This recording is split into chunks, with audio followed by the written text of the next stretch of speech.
Hello बच्चों, I am Amit Bijarniya, your physics teacher at competition.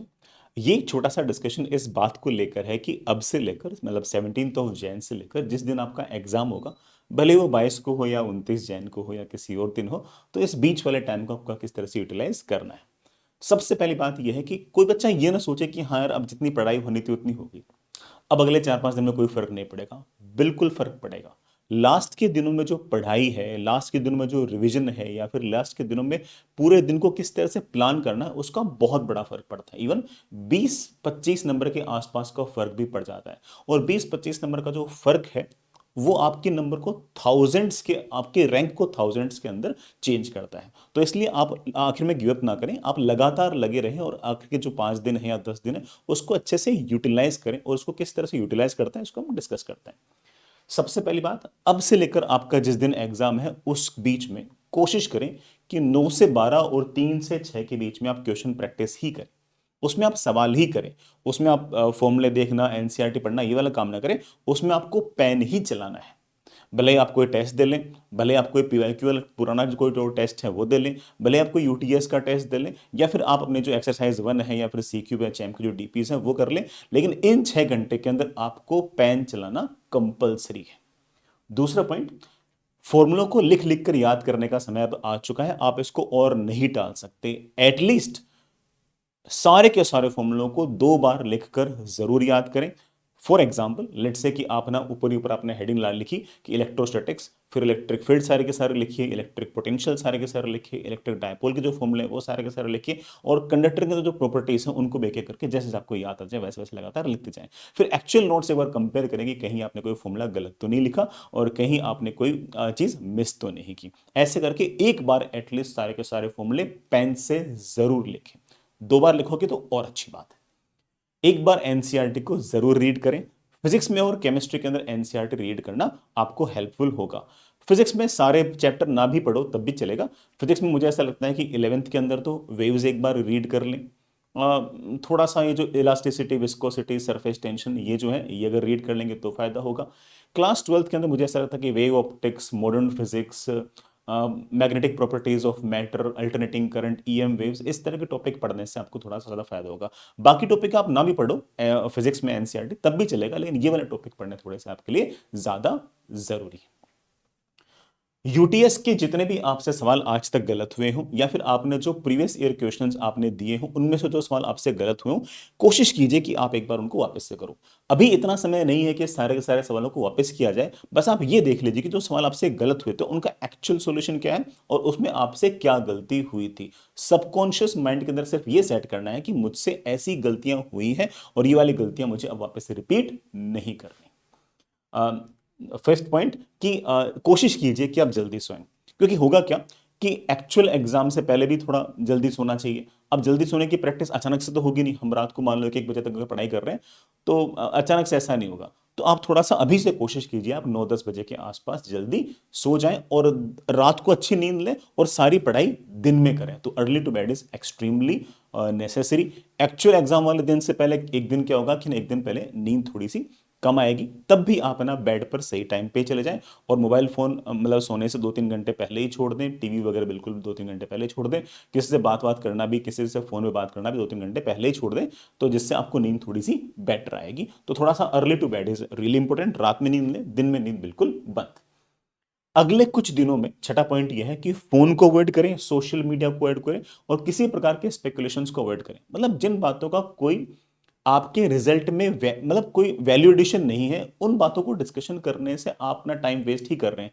कितने number पे क्या परसेंटाइल आएगी ये सब डिस्कशन किसी बात की नहीं है ना। कितने ये वाले परसेंटाइल लाने के लिए कितने नंबर लेके आऊं, ये सब फालतू बातें। अगर कोई बच्चा ये कह रहा है कि सर 99 परसेंटाइल लाने के लिए मुझे कितने नंबर लाना चाहिए, तो ये वाला सवाल ही अपने आप में ये दर्शाता है कि उस बच्चे की तैयारी अच्छी नहीं है और उस बच्चे का आईक्यू भी अच्छा नहीं है, वो अगर इतना स्टूपिड सवाल पूछ रहा है। अरे भाई, सर को क्या पता कि तू जिस शिफ्ट के अंदर बैठेगा वो शिफ्ट कितनी इजी होगी, कितनी मॉडरेट होगी, कितनी टफ होगी। सर तो सर हैं, टीचर हैं, मास्टर हैं, बाबा थोड़ी हैं। तो ऐसे स्पेक्यूलेशन से बचें। आपका काम यह है कि आपके स्क्रीन के सामने जो सवाल आया है कि आपको आता है तो गर्जित कर दीजिए, वरना फटाफट से आगे बढ़ जाइए।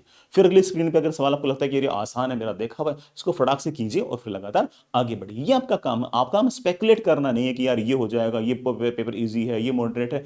इस तरह के डिस्कशन से टाइम वेस्ट तो होता ही होता है। बच्चों को लगता है कि सर ये वाला डिस्कशन तो मैंने 1 घंटे किया, तो 1 घंटे वेस्ट नहीं, 1 घंटे ही वेस्ट हुआ है। अरे 1 घंटा वेस्ट नहीं हुआ, जिस टाइम पर तुम पढ़ाई कर रहे हो उस टाइम पर भी बैक ऑफ द माइंड ये सब बातें चल रही होती है और उस समय एफिशिएंसी लगातार डिक्रीज करती है। तो इसलिए किसी भी प्रकार के फोन से, सोशल मीडिया से और इस तरह के स्पेकुलेशन से, इस तरह के डिस्कशन से बिल्कुल बचें, है ना। ये बिल्कुल टाइम वेस्टिंग है, ये आपकी रैंक में किसी प्रकार का कोई भी इजाफा नहीं करने वाला है। बिल्कुल इनको अवॉइड ही करें। नेक्स्ट है अवॉइड न्यू क्वेश्चंस। अब आपके पास ऐसा समय नहीं है कि आप कोई नया सवाल उठा के दे। किसी बच्चे ने टेलीग्राम पे सवाल भेज दिया कि तू तो ये कर, तेरी बड़ी अच्छी तैयारी चल रही है ना जेईई की ना, तू लाने वाला ना 1000 के अंदर रैंक, ये वाला सवाल कर। अब तुम जैसे उस सवाल को करोगे, पता लगा सवाल ही गलत है और तुम उस सवाल में लगे पड़े हो घंटे भर से, और तुम्हारा बिल्कुल कॉन्फिडेंस ही शेक कर गया कि अरे यार मेरे से तो ये वाला सवाल ही नहीं बन रहा, आईआईटी के खाक निकलेगी मेरे से। तो इसलिए नए सवालों पर बिल्कुल ना जाएं। जो आपने पहले से पढ़ रखा है, जो कोई कंफर्टेबल जोन में है, उसी में ही काम करें फॉर ए वाइल। आपके पास नए सवाल करने के लिए, नई चीजें करने के लिए, जैसे ही जेईई का एग्जाम हो जाएगा उसके बाद टाइम है तब कर लेना। अब कोई नया सवाल बिल्कुल भी नहीं टच करना है। जो प्रोसीजरल कन्वेंशन क्वेश्चंस हैं उनके साथ समय बताइए। उनमें से जो आपके सवाल पहले से गलत हो रखे हैं उनको आप वापस से जरूर कीजिए, नया सवाल अवॉइड कीजिए। 22 जनवरी का जो पेपर होगा वो काफी हद तक हमें एक बेसिक आइडिया दे देगा कि यार जेईई इस बार पेपर कैसा पूछने वाला है। ठीक है, पता लगा कि 22 जन को फिजिक्स एक्सट्रीमली टफ पूछ लिया, तो एक कम से कम विंडो तो इस बात की खुली ना, इस बात की पॉसिबिलिटी तो खुली ना कि हाँ भैया फिजिक्स इस बार जैसा हर साल पूछते हैं उतना इजी नहीं पूछा। मैं ऐसा नहीं करूंगा ऐसा होगा, लेकिन 22 जन को पता लग जाएगा क्या होगा। हालांकि मुझे ऐसा लगता है कि जैसा हर साल होता है वैसा होगा, बट फिर भी 22 जन के पेपर से बच्चों को आइडिया लग जाता है कि ना एग्जैक्टली पेपर वो किस तरह का एक्सपेक्ट कर सकते हैं। 22 जन को जो पेपर आएगा, जो मेमोरी बेस्ड पेपर आएगा, वो पेपर अपन लोग कंपटीशन वाले बच्चों के लिए एज ए मॉक टेस्ट करा देंगे। मतलब आपकी जो कंपटीशन डिजिटल वाले जो ऐप और वेबसाइट है उस पर हम वो सारे के सारे जो सवाल है, जो मेमोरी बेस्ड क्वेश्चन है, उनको हम लगा देंगे और आप उनको ट्राई कर लेना। ये किन बच्चों के काम के, जो 23 को, 24 को और बाद में जो 28 29 को जो एग्जाम देंगे बच्चे, उनके बड़े काम किए। उससे क्या होगा कि उनको एक मतलब एक फर्स्ट हैंड फील आ जाएगी कि हाँ यार एक्चुअली जेईई ने 22 तारीख को इस तरह के सवाल पूछे और मैं इस तरह के सवालों को पहले से इन टेस्ट फेस कर रहा हूं। तो उसको थोड़ा कॉन्फिडेंस आएगा। तो 22 जन को हम कोशिश करेंगे दोनों शिफ्ट में जितने सवाल हमारे पास आ जाए वो सारे के साथ, मतलब मान लो 75 क्वेश्चन है और मेमोरी बेस्ड हमने 50 सवाल बना लिए, तो उन 50 सवालों को हम आपसे पूछ लेंगे इन फॉर्म ऑफ टेस्ट। ठीक है, तो जो मॉर्निंग वाला जो पेपर होगा वो कोशिश करेंगे 4 साढ़े 4 बजे के आसपास आपसे एग्जाम ले लें, और जो इवनिंग वाला पेपर है हम कोशिश करेंगे कि 8 या 9 बजे के आसपास आपका एक मॉक टेस्ट ले ले। तो जो कंपटीशन वाले बच्चे हैं वो 22 तारीख वाले जो पेपर हैं वो एज ए मेमोरी बेस्ड जो क्वेश्चन हैं उसको एज ए मॉक टेस्ट अपनी कंपटीशन डिजिटल की वेबसाइट पे देख के जाएं, and we will try our best कि हम ज्यादा से ज्यादा सवाल उसके अंदर इंक्लूड कर लें। ठीक है, ये आपको बहुत फायदा देंगे। ये हमने लास्ट ईयर भी किया था और बहुत फायदा बच्चों को हुआ था। अच्छा खाना खाएं, जो घर पे खाना खाते हैं वही खाएं, बाहर का खाना बिल्कुल बंद। ठीक है, किसी भी प्रकार का अनहेल्दी खाना, किसी भी प्रकार का कोई ऊट पटांग खाना बिल्कुल बंद।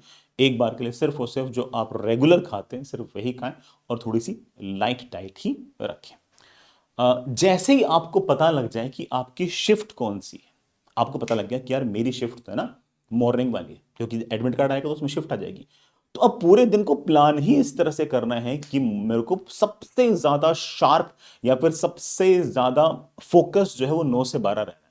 तो अब क्या होगा कि बाकी दिन लेट से कि तुम 7 बजे उठते हो, अब तुम कोशिश करो कि जैसे पता लग गया ना कि मेरी मॉर्निंग में शिफ्ट है, अब कोशिश करो कि मैं अगले 3 दिन तक मैं 6 बजे उठूंगा। ठीक है, और उसके बाद नहाऊंगा धोऊंगा फ्रेश होऊंगा और उसके बाद मैं पढ़ने बैठ जाऊंगा फटाक से। तो फिर क्या होगा कि वो जो मॉर्निंग वाला टाइम होगा ना उसमें हमारा दिमाग सबसे ज्यादा तेज काम करेगा। आपको लेट से पता लग गया कि एग्जाम से 3 दिन पहले क्या मेरे तो इवनिंग वाली शिफ्ट है, जैसे तुम्हें पता लग गया कि इवनिंग वाली शिफ्ट है, अब आराम से सुबह उठो, आराम से उठो। मत उठो 6 बजे, मत उठो 7 बजे, 8 9 बजे आराम से उठो। पता है कि मेरी शिफ्ट तो शाम वाली है, तो अपने दिन को प्लान ही इस तरह करो कि मेरा दिमाग सबसे तेज काम करना चाहिए 3 से लेकर 6 तक। तो नींद अच्छी लो। रोज तुम लेट से 7 बजे उठते हो, अब तुम अगले लास्ट 3 दिन तक आराम से 8 9 बजे तक बिना अलार्म के जब तुम उठना 4 बजे उठो, कोई दिक्कत नहीं है। उसके बाद दिन में प्लान करो कि तुम 3 बजे से पहले कोई बहुत हैवी खाना ना खाओ।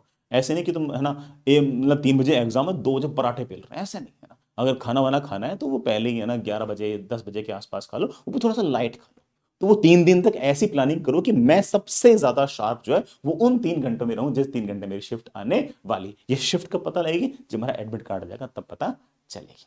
तो ठीक है, मेरी तरफ से इतनी बातें थी। अच्छा, एक बात और, एग्जाम में किन बातों का ध्यान रखना है मैं कल या परसों एक 10 मिनट के आसपास एक छोटी सी टॉक आपके साथ और करूंगा, तो उसमें आपसे फिर से मिलते हैं। तब तक के लिए ऑल द बेस्ट। आपके मन में कोई शंका हो, कोई बात हो, तो इस वीडियो के कमेंट बॉक्स में लिखना, I will try to reply. All the best, bye.